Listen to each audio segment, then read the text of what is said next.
make any promises of how far we're going to make it. Last week I told you we'd make it through 3 books. We just made it through 2. I have a goal that I hope we can make it through some more, but I don't know if we're going to, so I'm not going to even bother trying to tell you how far I want to make it. If we make it, we make it. If we don't, we'll be all right. All right. For those on Facebook and YouTube, we are finally live on there. We are trying to get this shared where it needs to be shared. And then we'll begin our class in just a minute. Again, I do apologize for the delay. We were having some issues with the internet. We had to restart everything here at the church building, and that took a little longer than I thought it would, and that has made us late. So I do apologize. And remember, we have, I'll go ahead and say this while I'm sharing it everywhere. We have 2 more classes after this one left. Then we're going to take a break. We're going to go to the 2nd week in November. We're going to go to November 10th. I believe we were supposed to go to the 3rd. So we're supposed to end next week, but we were unable to because of the doctor's appointment I had that popped up all of a sudden. Everything's going good there, and everything's getting back to normal. So we're thankful for that and everybody's thoughts and prayers, but that has thrown us off a week. So we're going to be like I say, a week behind there. So that's why we've added an extra week onto this to try to see how far we can get. All right. To my knowledge, I remember where I need to be, where I'm supposed to be.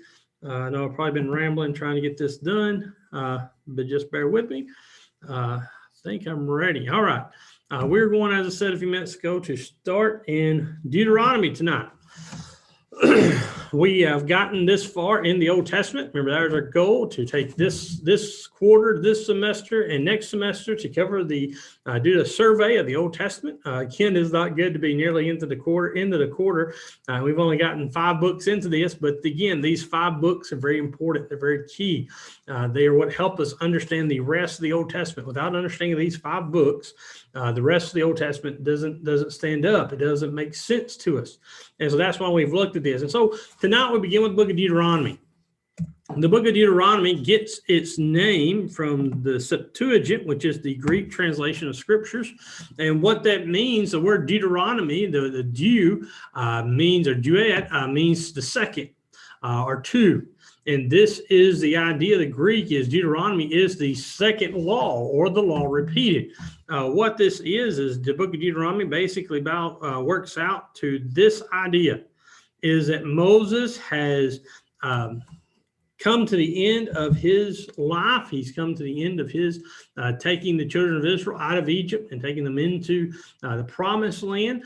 Remember the wilderness we talked about last week, the wanderings that took place there, because of those 40 years of wandering. Because of 40 years, all the people who had been in Egypt, or all the ones 20 years and above that have been in Egypt, have died out. And therefore, all those who are at Mount Sinai, who had heard the law, have died out. And therefore, this is a time for Moses to retell the law to these new people. And I say new people, they've not grown up with this Sinai experience. And so Moses is going to take this entire book to retell the law, to make sure they understand what they're going to do. And this book is broken down in 3 major speeches, and we'll see what those speeches are in just a minute. This book is again attributed to Moses as the last book of the Pentateuch. Remember, I said the Pentateuch is the 5 books of law, the Torah. It is very important. These are the 5 books written by Moses that deal with the law and what the people need to know. This book covers the last month or 2 of the 40th year of the exile. After the Jews have been wandering for 40 years, this is the last month or so of that exile. And what we're going to find out is that Moses' death is at hand, and Moses is about to depart, and therefore before he goes, he's going to speak to the people of Israel. And so what he's going to do is he's going to give them what's called the farewell address to the people of Israel encamped in the plains of Moab. They are across the Jordan. They are across the Jordan, preparing to go across and enter into the Canaan land. And so Moses, as I said a minute ago, is going to address the Israelites 3 times. The first time he's going to give, the first speech is a retrospect of Israel's history. He's going to tell about Israel being having a history of being covenant breakers and postponed inheritance. And he pleads with Israel to renew their covenant with God and pledge their obedience, keeping in mind what disobedience had cost their parents. And he's going to remind them of what they've suffered in the wilderness and remind these people of what they could have, what they should have if they would stay and follow God. Then he's going to turn in the second speech to address them introspectively, and that is in light of present opportunities. He's going to talk to them about their about the present opportunities conditional upon obedience. He's going to review the requirements of the covenant, and he's going to warn them against idolatry and pagan practices. Basically, he's going to tell them, if you follow God, you obey God, this is what God will do for you. This is what God will provide for you. If you don't, then this is what's going to happen. And then finally, the third one, Moses is going to address the people of Israel prospectively, and that is he's going to look to the near future of fulfillment and blessings. He's going to talk about what the blessings are going to come and what's going to happen to Israel if they will obey God, if they will be the people that God would have them to be, if they be the people that he's trying to bring them to Israel or Canaan to be. And we see that. And so Joshua is also here appointed as Moses' successor. And then final preparation was made for entering the promised land. They're ready to go in. And so they make these final preparations to finally go across the river Canaan. Again, you can see the map here. We're not going to zoom in very much, or not going to zoom in at all, but I will highlight an area for you. You notice this is the Exodus, this red line. They have wandered in this wilderness. Now they've come up, as we talked about last week, they've come through Edom. They've come to Moab, and they're up here in the land of Sihon.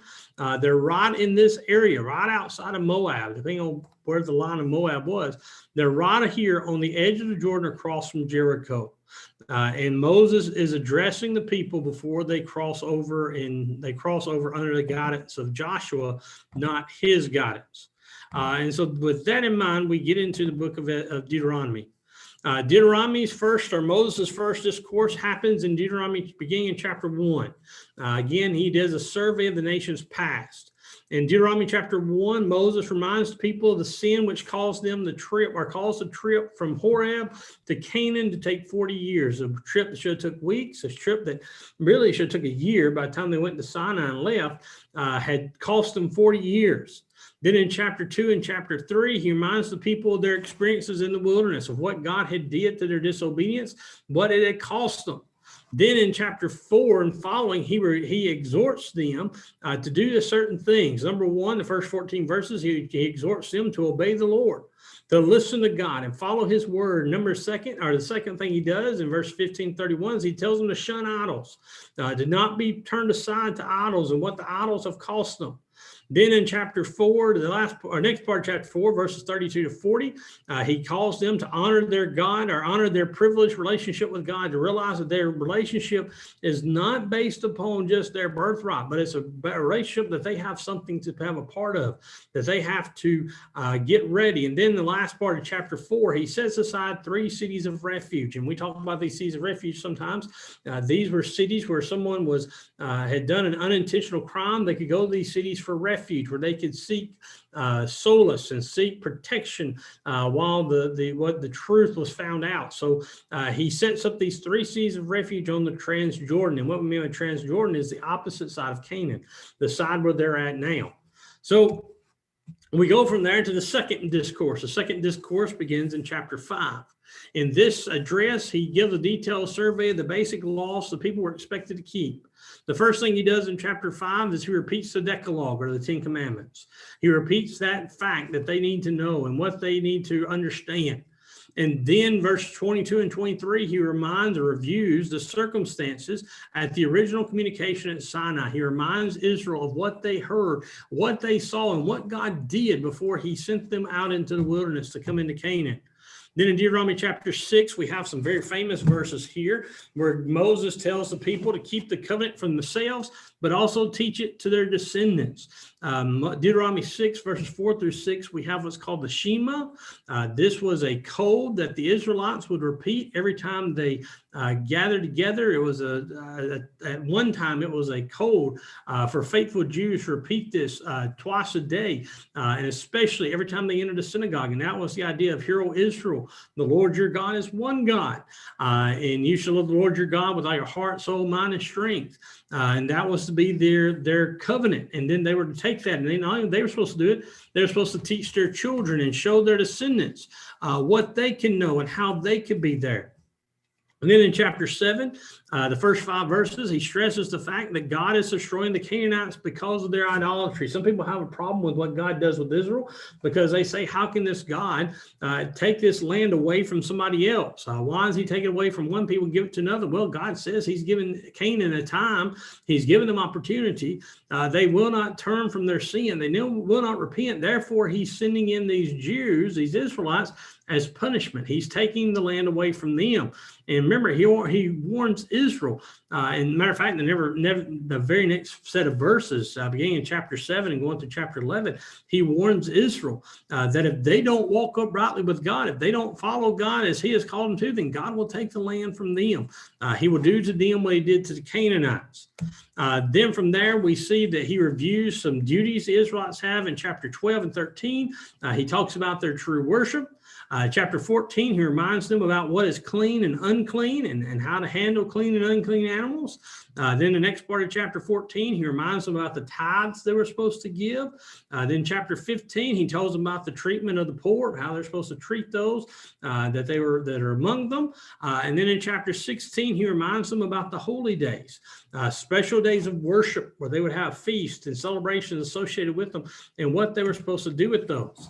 Then in chapter 16, the latter part of 16, verse 18 and 20, he tells them about the proceedings for civil matters. How are they supposed to handle things that happen? Then chapter 16 through the first part of chapter 17, he talks about the death penalty prescribed for pagan worship. Chapter 17, verses 8 through 13, he talks about the system of court appeals for hard cases, of how they're supposed to go, and that there's lower judges and higher judges. And when the Lord judges hears a case, if he can't figure it out, if he doesn't have a good understanding of what to do, he passes it on to someone else and so forth. Sort of like our system today is based upon the same idea that you have the Supreme Court, who's the highest court in the land. Well, it starts in lower courts and slowly works its way up. This was an idea that originated with Israel, or with God, originated with Israel. Then chapter 17, verse 14 to 20, very interesting part, is there's a provision made for a king. God warns Israel, Moses warns Israel about what will happen if a king takes over, what will happen if a king rules and what he's going to do. Now remember, God is said to be the king of Israel, but God gives a provision for if they have a king. And we're going to see later that they do, in fact, establish a king. And what God warns in Deuteronomy 17 happens in 1 Samuel when that king takes power. Then in Deuteronomy 18, the first 8 verses, he talks about the revenue for the priests and Levites, what they're supposed to receive, how they're supposed to live. Remember, they don't have land. They don't have farms. They're to live in a city, and the people take care of them by their tithes. And this is where he lays that out. Deuteronomy 18, verses 9 through 22, he talks about the severe penalties for dabbling with the occult and false prophesying. Again, dealing with pagan gods and looking for some way other than God. And then finally, in chapter 19 through chapter 26, there's a long list of laws and penalties for their violation of what's going to happen to the people if they disobey these laws. From there, we get to the third discourse, and this is the address that looks forward to when they possess the land of Canaan. When they go into the land of Canaan, this is what they're supposed to do. In Deuteronomy 27, 1 to 26, Moses tells them when they enter into Canaan, they're to go to the valley between two mountains, Mount Ebal and Mount Gerizim. And there they're to pledge themselves to the covenant. And I don't think we mentioned in our notes, but Israel does this. One mountain was a representation of the blessings of God. One mountain was a representation of the curses of God. And the people were to choose which mountain were they going to stand on, the mountain of obedience, the mountain of blessing, or the mountain of punishment, of turning against God. From there, we get to Deuteronomy 28. The first 14 verses, God talks about, and Moses lays out the blessings that are traced. He traces the blessings out, which would follow obedience. If Israel obeyed God, this is what he would do for them. And he gives great things about what happened to them. But at the end of chapter 28, verses 15 through 68, he also traces the curses that would happen to them. And again, the curses that God warns Israel are going to come upon them are the very curses, the very things that he does to Canaan and these other nations who rebel against him. Then in Deuteronomy chapter 29 through chapter 30, he makes a moving appeal to their faithfulness of God. He again pleads and begs for Israel to be faithful to God, to honor God and serve him. And then finally in Deuteronomy chapter 31, beginning there, we see the farewell of Moses. Deuteronomy 31, verse 1 through 6, Moses commended the people to God. He again lays the people out and asks God to look after them. Deuteronomy 31, verse 7 and 8, he publicly charges Joshua as his successor. He publicly makes Joshua the one who's there. Then in Deuteronomy 31, verses 9 through 29, he gives the leaders of Israel a written law that they are to have and to be able to see and to read and to follow. Again, most people believe it's these very books that he's writing. Then in chapter 31, verses 30 through 32, verse 43, there's a prophetic song that was then composed and delivered to the people. He sings a song to the people about the prophetic things that are going to happen. Then finally, in Deuteronomy 32, 44 through 47, he gives his final charge to the people. And then in Deuteronomy 32, verses 48 through 52, God summons him on the mountain to die. He takes him up on the mountain for him to see Canaan, to see the land that he could have, that God is giving to the people, but that Moses was unable to get into. Remember, we talked about last week, why he wasn't able to get into it. And that's because of his disobedience to God, because he struck the rock when God said, speak to the rock. And the idea is that part of Moses' problem there was, one, he didn't obey God. God says speak, not strike. God has said strike in other places, but here he says speak. And the second idea is that Moses there says that we have given you this water. And again, the way he says the we, especially in the Hebrew, lends itself to think that it was probably more of we as him and Aaron had did this, not God and him had did this. And therefore, God didn't allow Moses or Aaron to enter into the promised land. And so here's where we see this farewell address. And again, the interesting about this is both people think, and they're probably right, the end of Deuteronomy 32 probably wasn't written by Moses. It was probably written by Joshua or someone similar. They tell the details of Moses' death. And so after this, I get ahead of myself. Before Moses does that, God tells him to come on the mountain. Before Moses goes to the mountain, Deuteronomy 33, Moses blesses Israel by tribes. Very interesting. He does a very similar thing to what Jacob does in Genesis chapter 48. When Jacob blesses all of his sons, give blessings, each one of them, Moses does the same thing. He blesses his nation. He blesses the Israelites by tribe. And then finally in chapter 34, this is what I was getting a minute ago. This is the part where people think maybe Joshua wrote this in that someone else recorded the end of Moses' life and what God did to him and how God took him. Again, we have the idea that Moses went up on the mountain and God showed him all of Canaan and he was never heard from again. He was never seen again, and God buried him on the mountain. And so there we have the fulfillment of God's promise. And Moses was 120 years old at this point with all the wanderings. This moves us into the book of Joshua. The book of Joshua is a name for its principal character and believed author. Most people attribute this book to be written by Joshua. Joshua was a man who had been born into slavery in Egypt. He was Moses' assistant for 40 years. If you go back and read some of the Exodus accounts and pay attention, you see Joshua takes a very key part early on. When Moses goes up on the mountain to receive the 10 Commandments, when you read that account, you realize that Joshua is halfway up that mountain. Now, Moses is on the top talking to God, but Joshua is halfway down. The rest of Israel's on the ground. Aaron wasn't even on that mountain, but Joshua was, and Joshua was down there waiting for Moses for the 40 days.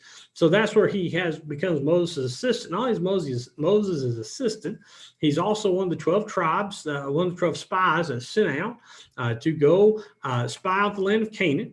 And remember, he's one of only two who came back and said, we can take the land. And therefore, that's the reason why he's one of the few who are older who's able to enter this land. And then not only that, thirdly, he's a great warrior. We see very early on when Moses and the Israelites go to war, Joshua is the one who leads them. And some people think that maybe Joshua had been trained in war in Egypt because Egypt would have used some of their slaves in their armies. So they think that Joshua may have been trained as a soldier, and therefore that's why he was able to be the military genius he was by what he does. Josephus tells us that Joshua was 85. Josephus is a historian, a Jewish historian who wrote about the time of Christ. This sort of lines up with what the Bible tells us.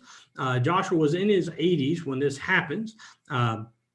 So 85 is about right. You remember him and Caleb are the oldest two men who are left alive after Moses dies. Everyone else has died off. Everybody who at the time of the spies was under the age of 20 died. So you have these other men who are 60, and Joshua and Caleb are the oldest ones, and they're in their 80s. So this is the idea of how old these men were. And again, that means Joshua was 45 when he went out and spied in the land of Canaan. But Joshua is from the tribe of Ephraim.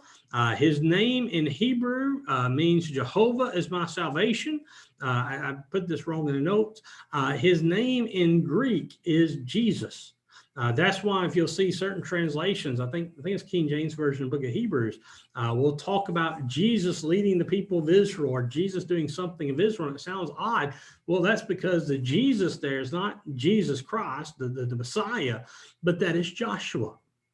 But the name Joshua and Jesus are so similar, and therefore a lot of people see too, you can go back and compare them, that Joshua is a type, an example of Christ, that Savior. Just as Moses delivered the people, so Joshua delivered the people and took them into the land of Canaan.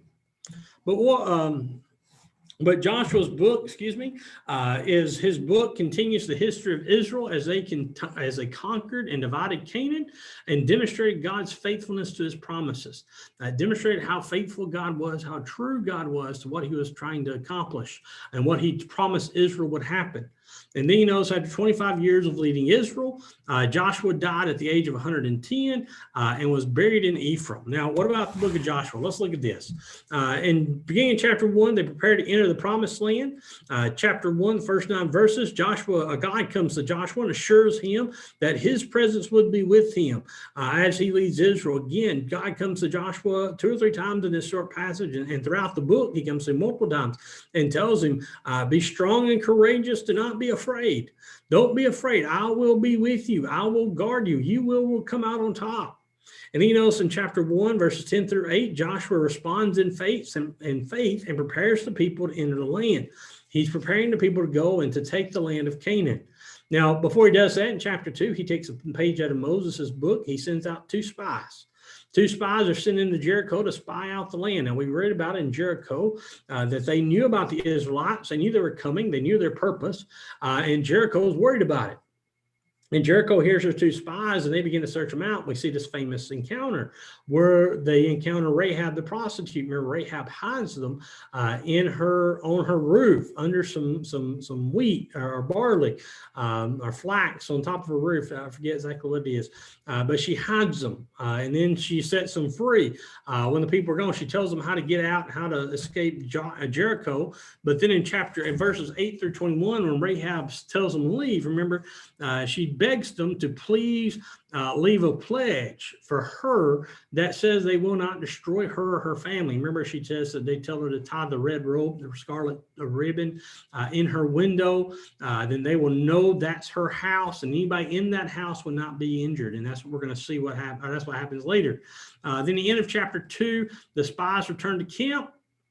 And Joshua begins to prepare his plans. He also has an encounter with the commander of God's army, and God again reminds him he's going to be with him. Chapter 3, Joshua prepares the people to march. They're going to march across the Jordan on dry ground, very similar to the way he did the Red Sea, except this time the Ark of the Covenant is going to be what leads the way. The Ark is going to be what's brought into the water, and when the priest with the Ark step into the water, the Jordan rolls back, and the water becomes dry ground. And then in chapter 4, Joshua tells the people to take stones, 1 stone for each tribe, out of the middle of the Jordan and put it on the bank so they can remember to have a memorial of what God had did for them and what God had done in their crossing. Then in chapter 5, we see a very interesting thing that happens. Apparently, it's something that Israel hasn't done, and that is that all the males have to be circumcised who are born during the 40 years of wandering. They have to be circumcised because they've not been circumcised and they're wandering in the wilderness. Again, why? We're not told. Then in chapter 5, verse 10 and 12, we see that they keep the Passover. the feast that Moses had told them about with the 10 plagues, or with the 10th plague. Now we see them keeping that feast and keeping that that celebration as God had told them to in the past. Then beginning in verse 13 through 15, God assures Israel of his presence and blessings, that he will be with them. Chapter 6, the conquest of Canaan begins with Jericho, where Jericho falls by the power of God. Chapter 6 tells about that. And again, the idea of what happens in Jericho says a very important thing about Joshua. It shows Joshua's faith. If we had a general today who was going to war and he said, well, I'm going to go and we're going to march around this king's palace. And when we march around this palace, we're not going to fire a shot, not going to use a weapon of any kind. We're just going to march and we're going to play a trumpet. And then at the last, we're going to march 7 times and blow a trumpet and scream and yell, and the wall's going to fall down and everything's going to go our way. People will think that's crazy. The strategy had to be thought of be crazy from Joshua, but Joshua knows God's with them, and the Israelites know God's with them. One, because they've seen what God's done. Their fathers saw this, and they should have done it, but here these children have seen just as much, and more so, because they were kids when they saw the Red Sea and the 10 plagues, and they've seen more in their 40, 50 years than their fathers have seen, or I guess 40, 45 years. And so they have the faith in God. And therefore Jericho falls. But then in chapter 7, we learn that there's a sin of Achan. You remember God told Israel that when you go into Jericho, the entire city should be dedicated to me. You don't leave anything alive. You slaughter everything. Don't take any spoils of war. It's all to be dedicated to me, to be burned down. And what happens is in chapter 7, the children of Israel leave Jericho. There's another little city nearby who's nowhere near the size of Jericho, named Ai. And they said, we're going to go into Ai. We're going to take Ai as our prisoner. Well, they go into Ai and they fail. Well, they come back to Joshua, and Joshua moans and cries out to God and says, how can this fail? Well, God reveals to him there's sin in the camp. There's a problem. Someone disobeyed his law, and the sin is exposed.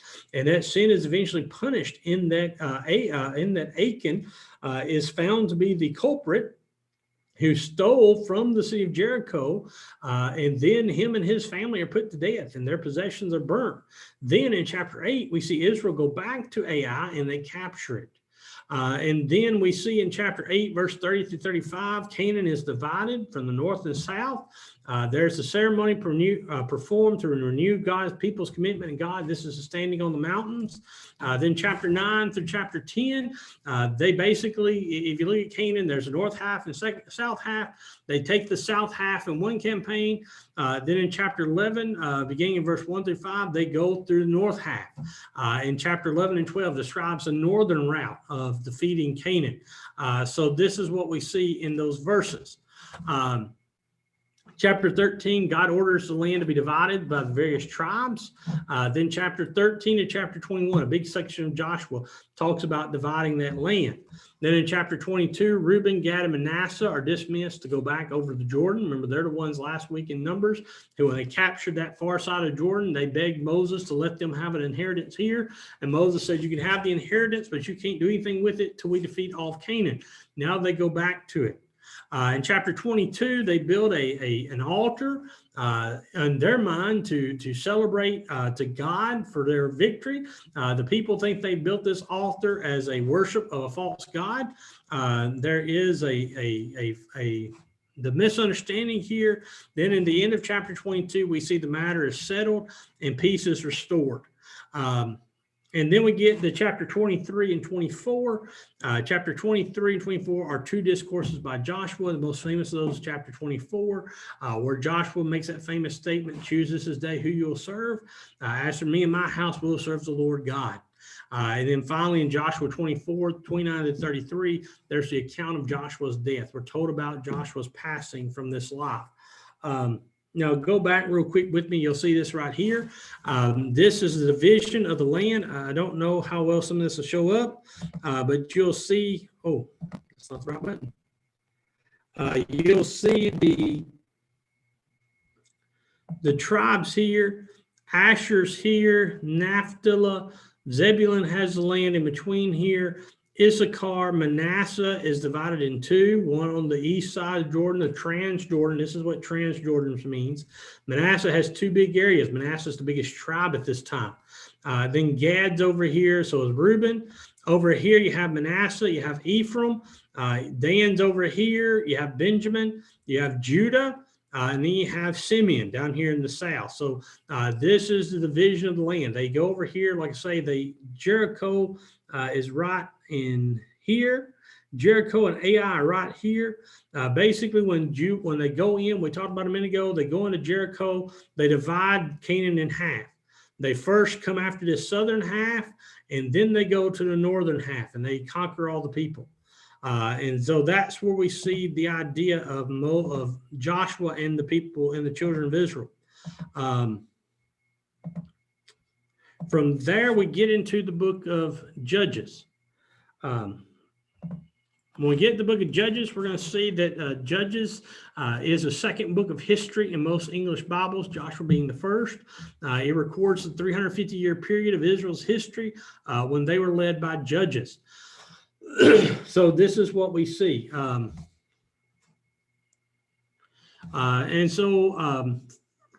Now, the idea of a judge is not the same as what we consider a judge. These judges served as civil magistrates or heads of state. Their leadership appears to overlap, meaning that some of these judges reign at concurrent times. We don't have one judge over Israel, then a quiet time in another judge.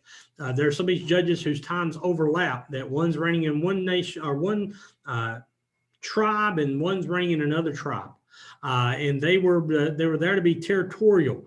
Very few of them were for all of the entire nation. There's only one or two judges that the entire nation is involved in. Typically, it's just their tribe. Of these, there are 7 chief military judges, and 7 others are briefly noticed. There's 7 major judges and 7 minor judges, if you will. Again, the author of Judges is thought to be anonymous.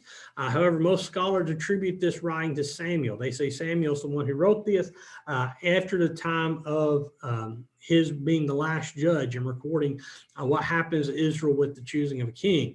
Again, he was certainly a crucial link because, as Samuel sought to do this, because he provides the link between the judges and the kings of Israel, in that he is the last judge, but he's also the one who God calls to appoint the king of Israel. He appoints the first 2 kings of both Saul and David. There's a stark contrast between the book of Joshua and the book of Judges. Under Joshua, the people obediently reconquered the land, but the recurring theme in Judges is Israel forsaking God. And they forsake God. They're enslaved by their enemies. They cry to God in repentance, and God raises a judge to deliver them. And that's the cycle. We'll see in just a second that picture in a circle, and I'll make an emphasis there. Although God was their king, Israel did not listen to him. And what happens is their short-lived military successes and repeated failure to drive out the enemy directly resulted from their lack of faith and obedience. They failed to follow God, and therefore their military successes, as I said, were short-lived. They didn't last long, and they failed over and over again, repeatedly failed. I'll get that in a minute. So Israel continually failed to learn from their mistakes. They didn't learn from their past, and therefore they were doomed to repeat it, as we say. The book of Joshua, or Judges, begins this way. Of Israel's partial conquest of Canaan. Israel fails to destroy all the people that they came to replace. And so what they do is they broke their faith with God with their disobedience. And then God tells them in chapter 2, verse 3-5, they will suffer consequences. There'll be a problem. They'd have difficulties because they didn't obey and didn't follow him. So what happens in chapter 2? In verses 6-15, there's a more detailed analysis of Israel's sins that is given. And then in chapter 2, verse 16 through chapter 3, verse 6, God's work of delivering Israel through the judges is introduced. And there's a cycle here. The cycle of apostasy, oppression, deliverance, and deliverance is repeated 7 times. 7 times they go through this. Here's the cycle. If you don't get anything else out of Judges, get this cycle. It starts at the top. Israel serves God. They serve God for a while. And then after they serve God, let me get this going. After they serve God for a while, Israel falls into sin and adultery or idolatry. They turn away from God. They leave God, and what happens next is God sends an enemy to them. Israel's enslaved. Israel's captured. Then after Israel's captured for a while and they realize how bad it is, they cry out to God for a deliverance, for someone to come save them. Then after this, God raises a judge. Sometimes these judges were military men. Sometimes they were reluctant military men. Some of these judges took this as best they could. Some have questionable standards, but they took it no matter what. Then after God raises up a judge, Israel is delivered from their enemy. And then finally, Israel serves God. They come back to God. But the sad thing is they begin to repeat this cycle all over again. And so this is a cycle of the judges. All right, so let's look at these judges. Let's talk about them as we can going through here. Starting in chapter 3, verse 7 through 11, Israel is delivered from the Mesopotamians. They're the first ones who take Israel captive, and they're delivered from the Mesopotamians by Othniel. Othniel is a ruler of Mesopotamia to their north, and he comes in and takes them, and they cry out to God for delivering. God sends Othniel to them. Excuse me, I said it wrong. Othniel is the one who saves them, not the one who captures them. Then chapter 3, verse 12 through 30, the Israel is delivered from Moab. I remember talking about the Moabites who were coming over. They were delivered by Ehud. Then chapter 3, verse 31, Israel's delivered from the Philistines by Shamgar. Chapter 4 and chapter 5, Israel's delivered from the Hazarites by Deborah and Barak. Chapter 6 through chapter 8, Israel's delivered from the Midianites by Gideon. Then chapter 8 through chapter 12, Israel's delivered by, again, the minor, not as much detail judges given, of the judges of Tola, Jair, Jephthah, Ibzan, Elon, and Abdon. And then finally in Judges 13 through 16, Israel's delivered from the Philistines by Samson. So this is again where they are. Give me 1 second. I've about run into an issue here. I'm going to step away for 1 minute to plug in something, and I'll be right back.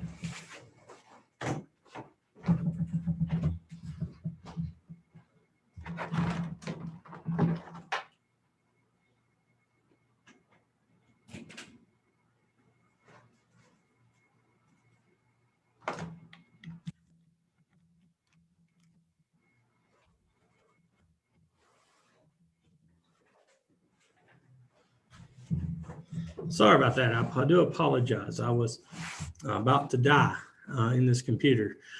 So we pick back up in chapter 17.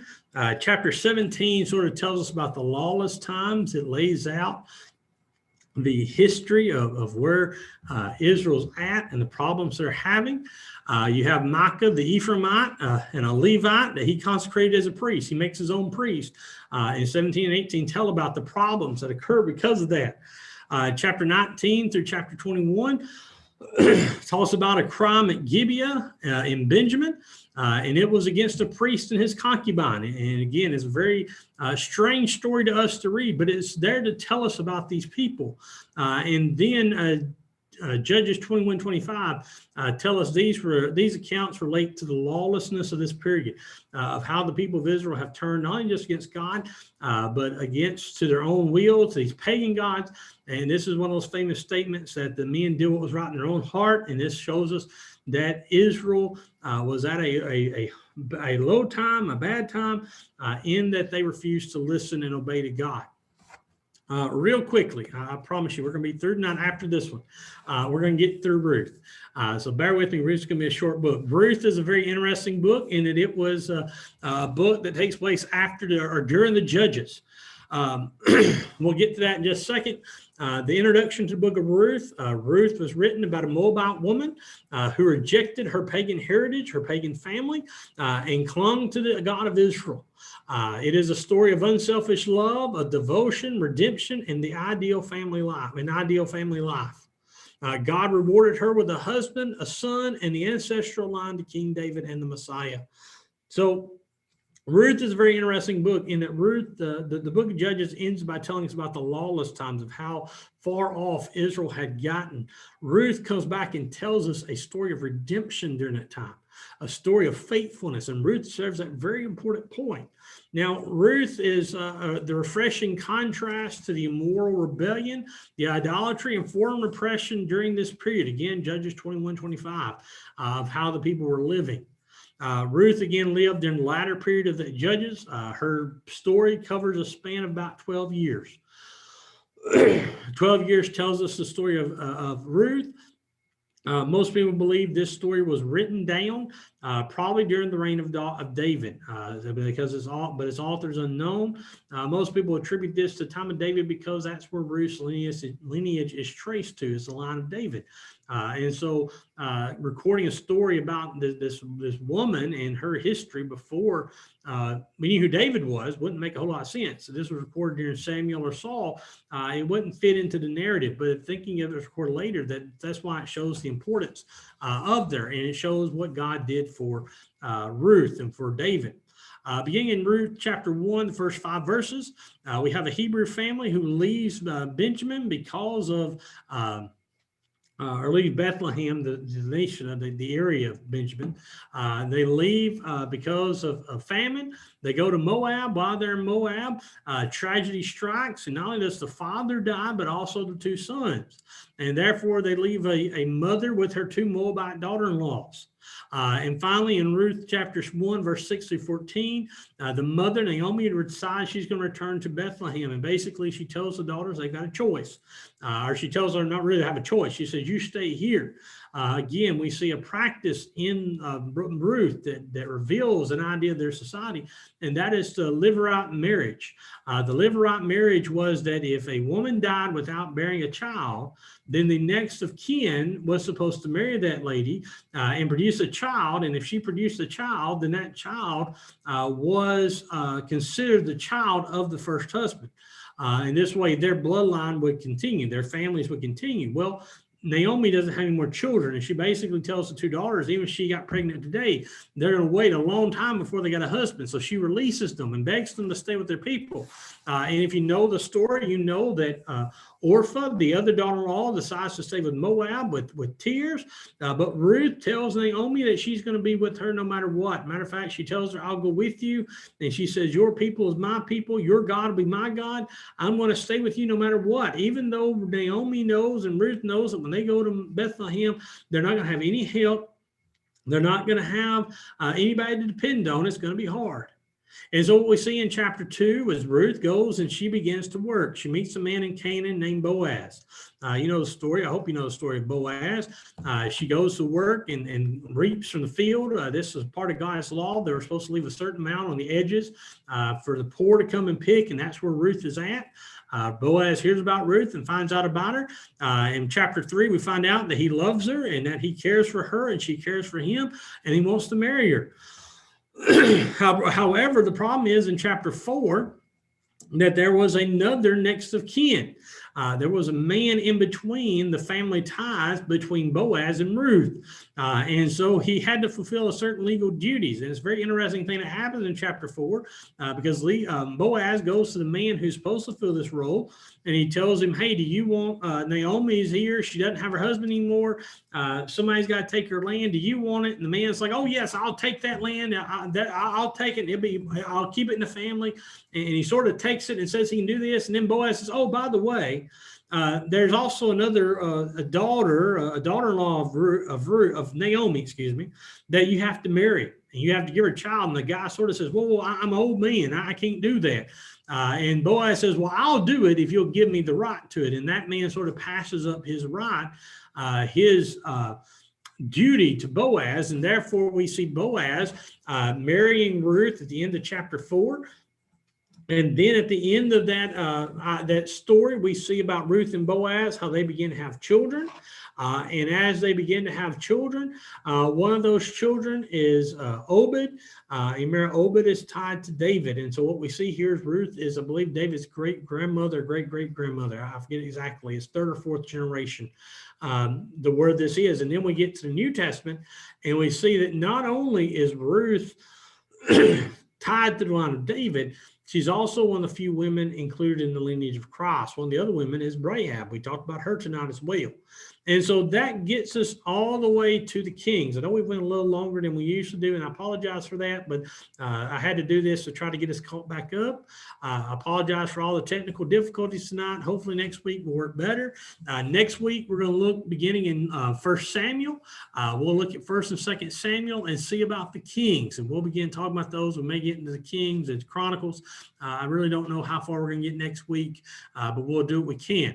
But for tonight, I appreciate everyone joining us. I appreciate you being here. I appreciate you bearing with us. We hope you're enjoying this study. Like I said, we've got 2 more weeks after this week that we're going to do this for this quarter. Then we're going to take a break, and we'll pick back up in January sometime. We don't know the details of that yet, but we'll get those out to you as soon as we possibly can. But for tonight, I appreciate you being here. Appreciate those. We're a Zoom class. We also appreciate those on Facebook and YouTube. We hope that you're having a good week. Hope you're having a good time. Remember, if there's anything we can do for you, don't hesitate to call us or let us know. But until next Tuesday, we hope everything's going well. And again, remember for ours, if you're here on Wednesday night, we have a Wednesday night class at 7 o'clock. And also we have our Sunday morning worship that's on this Facebook, YouTube as well. But for tonight, we appreciate everybody's attention. Appreciate you being here. Again, we hope you're all doing well. We hope to see you next Tuesday. But for tonight, we're going to let you go. And again, we hope that you're having a God bless week.